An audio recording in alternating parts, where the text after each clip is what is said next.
So Andrew Breitbart is famous for saying politics is downstream from culture, and Ta-Nehisi Coates and Marvel Comics has just proven the point. The left, the woke, has taken over the cultural institution and is now reframing what it is to be a Nazi. Tim Pool nailed it, and then he lost it merely 10 seconds later. He got distracted by something shinier in the narrative, and I'll show you how, and I'll explain why he got it wrong. But before we get started, how about you smash that like button, subscribe to the channel if you haven't already, and leave a comment down below because it helps with the algorithm. Let's see what Mr. Poole has to say. Nazi, they like to use that word, but it's become rather meaningless. And like they call Jordan Peterson a Nazi, and it's like he complains about the Nazis. He's a classical liberal psychologist who tells people to be responsible for themselves. That's like so he starts talking about it right there. He's a classical liberal. So they're trying to reframe what the Red Skull is from being a fascist, from being a militaristic, nationalistic, segregationist, identitarian culture to now classical liberal. Being a classical liberal is now being a Nazi. Not Nazism. So these people are something very similar. They hold a lot of the same belief structures and values, right? They're pro-segregation.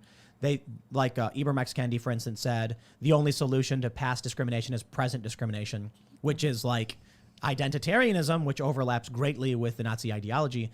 And you have classical liberals who are like, be responsible for yourself. The rights are for the individual and things like that.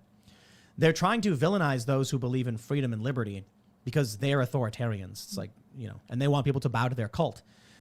Boom. He should have stopped talking right there. But then he keeps talking and he loses what was important. So it's no surprise they're trying to liken Jordan Peterson to the Red Skull. The crazy thing about it, though, is what they're effectively doing is they're making Nazis look good, which is the creepiest thing about it. Jordan Peterson's popular. He's a famous guy. Okay, and then he rambles on from there. So he stumbled onto gold. He stumbled onto a diamond and then said, oh, look, more dirt. I'm going to go dig more dirt. I'm going to keep talking for some reason because he likes to talk. One of the struggles that I have in my videos is sometimes they run long, especially when I have a lot of sources that I need to cover. But most of the time I struggle to even get to 10 minutes. Like on this video, I've tried shooting it twice already and I failed to reach 10 minutes. And my goal is to have all my videos at least be 10 minutes long. So he keeps talking. He loses it. So politics is downstream from culture. The left, the woke left, believes in identitarian politics. That's why you see universities have non-POC cafes. That would have made the Nazis blush.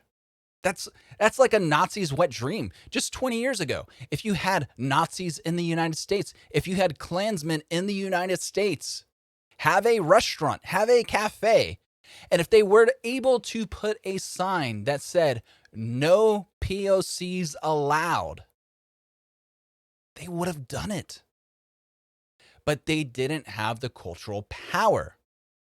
But now, those segregationists do have the cultural power.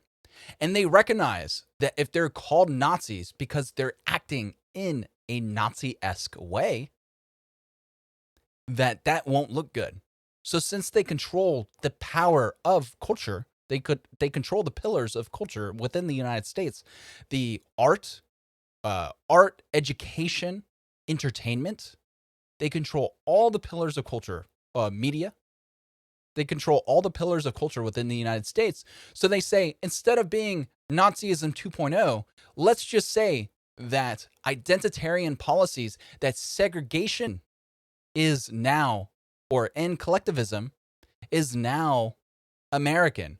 And to be a rugged individual is now what it is to be a Nazi.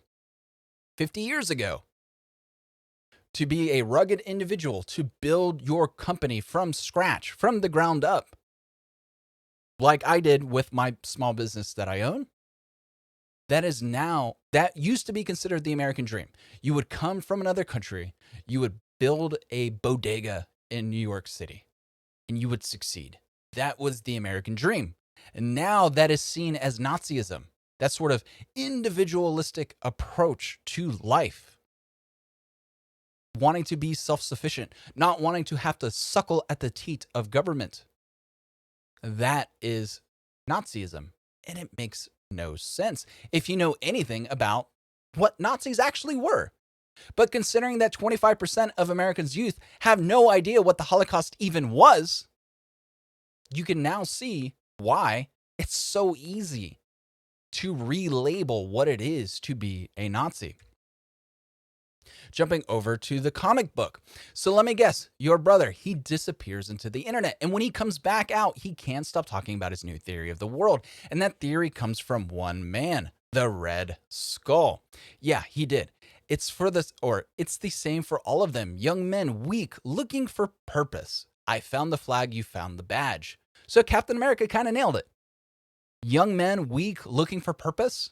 So that's that purpose. Jordan Peterson says your purpose should want to be to take responsibility, to want to go out and build something, to embrace your masculinity, to embrace your biological instinct. That should be your purpose. But that purpose is now the Red Skull. That purpose is now Nazism, guys. They found the skull. He tells them what they've always longed to hear, that they're secretly great, that the whole world is against them, that if they're truly men, they'll fight back. And bingo, that's their purpose. That's what they live for. And that's what they'll die for. So sorry to tell you, folks, but men built the world, whether you like it or not. They say behind every great man, there's a beautiful woman rolling her eyes. And I believe that men and women are equal in some ways, but in other ways, they are not equal. For example, I am probably on the right side of the bell curve. When I bench press 300 pounds, I'm probably, one standard deviation to the right of the center of the bell curve. A female benching 300 pounds is probably in the point X percentile. Whereas I'm just probably in the 75th percentile. If a female were benching 300 pounds for reps, not just a 1 rep max, but just as working sets, 315 pounds, she would be a world athlete, like a world record breaking athlete, most likely. So we need to keep it in perspective. What has happened to the men of the world is truly one of the great tragedies of our time. Once the American man was a conqueror, now he is but a caretaker. And a caretaker of what? He stands for some amorphous dream, a dream of nothing. But what I offer you is more than just some petty dream, more than a life of tending the hearth. No more shall women be summoned to fight your battles. I offer steel for your spine and iron for your guts. I offer you the sword of manhood. So what is the sword of manhood? Jordan Peterson, if you were to take this sword of manhood and lay that upon his teachings, or put Jordan Peterson's teachings and inscribe that on the sword of manhood, it's take responsibility for your actions. Make your bed. Go and do something. Don't just sit around and lack purpose. That's how you die. You die from within, and then your outside dies with it, right? So if you have no purpose, you're just not going to take care of yourself. And if you're not going to take care of yourself, you are then going to become sick and die. I think that's pretty kind of a crude representation of Jordan Peterson's teachings. But for the purposes of this video, since I'm not deep diving into what he's saying, I think it's appropriate. So I offer steel for your spine and iron for your gut. So have a strong back. Do something, carry something, willing to deal with adversity, the strength to deal with adversity. But instead, what do woke leftists want you to do? They want you to go into your safe space and cry if somebody tells you that you're not good enough. If they tell you you failed because your entire life you've always been given a participation ribbon. 100 years ago, 200 years ago. Heck, even when I was in school, even when I went to high school in the early 2000s, there was no such thing as a participation ribbon. When I was running in track, guess what? If I got first place running hurdles, I got a first place ribbon. If I got sixth place running in hurdles, I got a sixth place ribbon. If I got seventh place, I got nothing. That's the way it's been. For thousands of years, there was no consolation prize. It was either you succeeded and you passed on your biological essence generationally, or your family name just died with you because you failed. You either failed to procreate, you failed to find a spouse.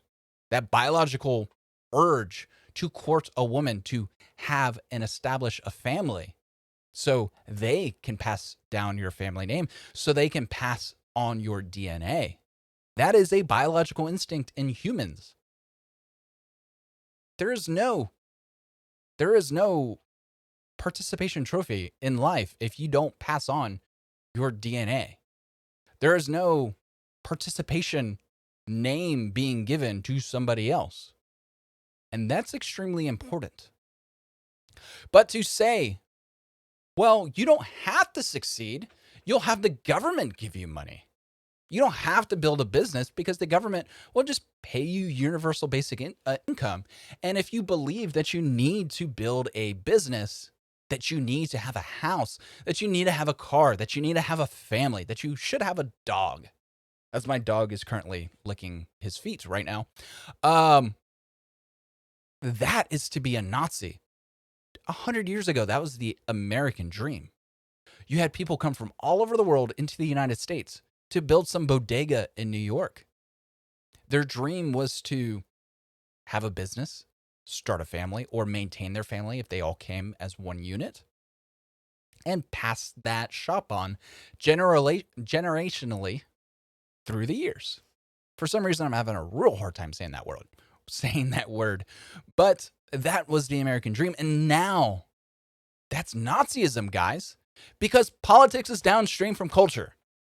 You relabel the party identity. The party in power is acting like Nazis. And they know if they're called Nazis, people will be turned off by that. So what do?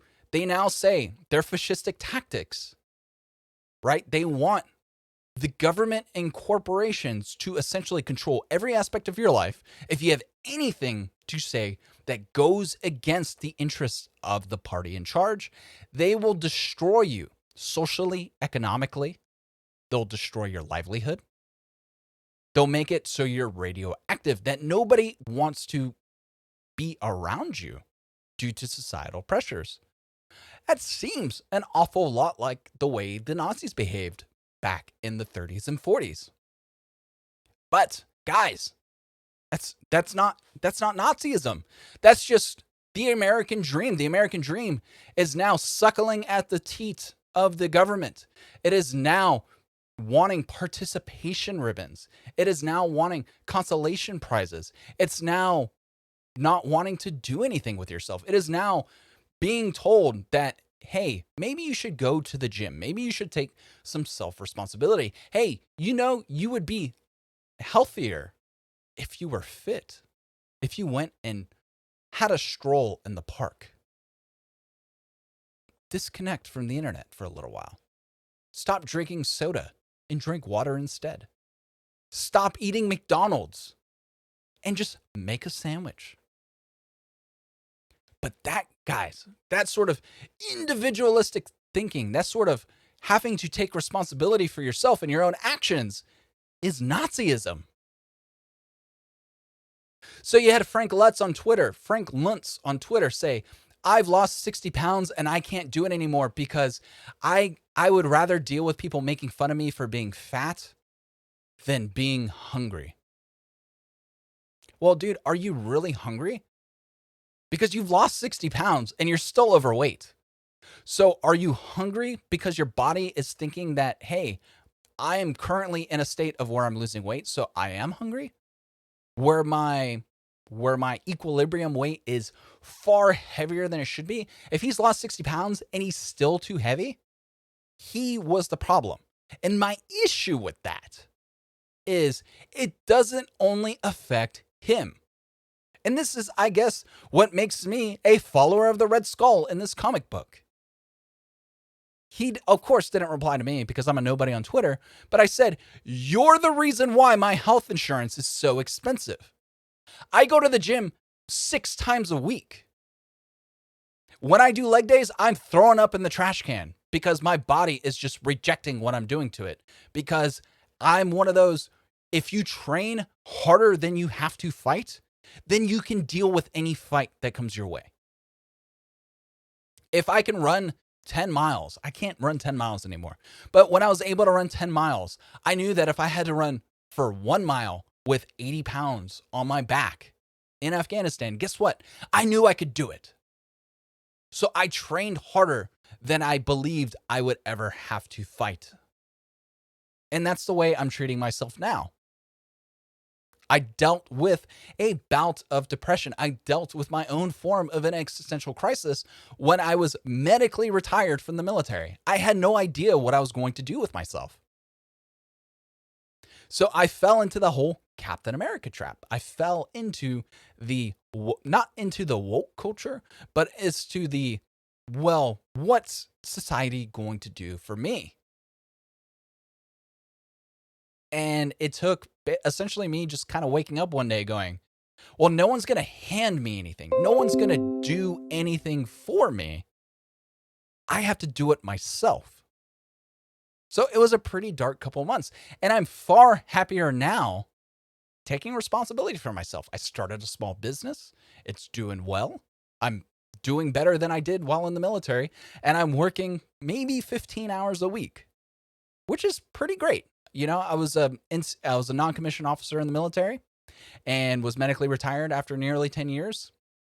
You can look up the pay chart. The pay is not super fantastic, but hey, I'm working way less than half of what I used to, and I'm making the same, if not more than what I used to. So that's extremely important. So in this, I believe that I'm living the American dream when it comes to that. That's why I'm making the YouTube channel. I'm trying to build something else and seeing if that gains traction. If it doesn't, oh well, the only thing I really lose is some time.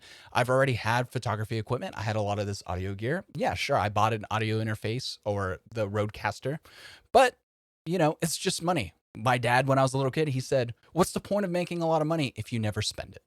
So sometimes you just got to take a risk, right? But you need to keep in mind, don't allow fascists to take over the culture, because all they're going to do is reframe. They're going to shift that Overton window. They're going to reframe what it means to be a fascist. So now you see fascists claim to be Americans, to be the American dream. So now fascism is the American dream, and the old American dream is now fascism. It is now Nazism. It is now the mantra of the Red Skull. So I'm going to leave you with that. So guys, don't forget to like, subscribe, and leave a comment down below. I have to go to work for a couple hours. I don't know if I'm going to have time to drop another video today. If I do, I'll see you then. If not, I'll see y'all tomorrow. Have a good one. Bye.